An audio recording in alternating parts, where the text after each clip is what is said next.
Morning yoga, unlocking flexibility with the child pose. Imagine starting your day with a serene stretch, awakening your body. Yoga in the morning can transform your entire day.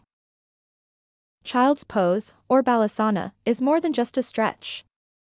It's a moment of connection between mind, body, and breath. As the sun rises, so do you, easing into balasana.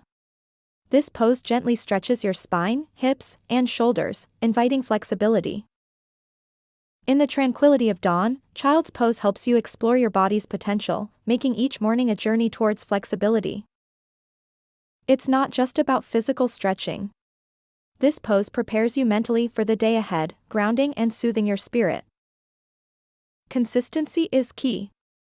Incorporating this simple yet profound practice every morning can significantly improve your flexibility and overall well-being. So tomorrow, as daylight breaks, welcome it with child's pose. Embrace the stretch, the flexibility, and the countless possibilities of a new day.